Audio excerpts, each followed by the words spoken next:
نہیں میرے بھائیوں، آج ہم عمران خان کی کال پر مزدور کے لیے پہلی دفعہ پاکستان میں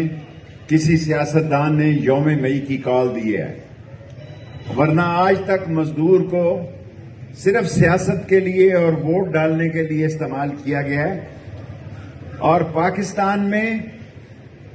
14 مئی الیکشن کی ڈیٹ طے ہے اور عمران نے یہ کہا ہے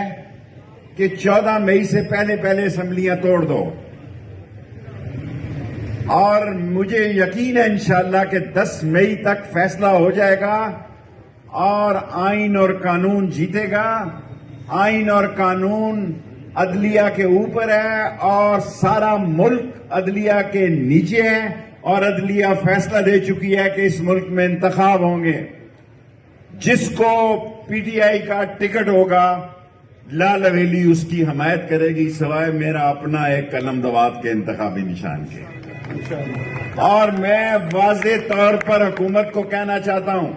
خاقان عباسی نے کہا ہے کہ 84 ارب روپے میں سے 20 بندے آٹے میں مار شہید ہو گئے،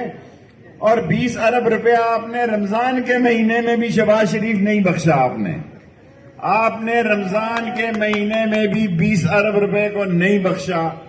اور 20 ارب روپیہ ہی نہیں بلکہ آپ نے اس ملک میں ایسے حالات پیدا کر دیے، نہ آج غریب کے پاس قبر کے پیسے ہیں، نہ آج غریب کے پاس کفن کے پیسے ہیں، نہ بجلی کے پیسے ہیں، نہ آٹے کے پیسے ہیں، نہ مکان کے کرائے کے پیسے ہیں، اور 90 وزراء آپ نے 89 منسٹروں کا ایک جمعہ بازار لگایا ہوا ہے، تمہاری طرف کوئی دیکھنے کے لیے تیار نہیں۔ فضل الرحمان نے یہ کہا کہ یہ ہندو کا ہتھوڑا ہے، یہ چیف جسٹس کے ہتھوڑے کو فضل الرحمان کہتا ہے یہ ہندو کا ہتھوڑا ہے، اور شہباز شریف اسمبلی میں حلف اٹھاتے ساری کہتا ہے کہ ان تینوں ججوں کو میں نہیں مانتا، یہ ان ججوں کو مانتے ہیں جو ان کے ہوں، جو عوام اور آئین کا فیصلہ دیں، ان کو نہیں مانتے۔ بلاول کہتا ہے کہ میں ان کو استحقاق کمیٹی میں پیش کرو۔ آپ سارے تیار رہو، انشاءاللہ آپ دوبارہ جیلوں میں جائیں گے، سارے منی لینڈر سارے جیلوں میں جائیں گے۔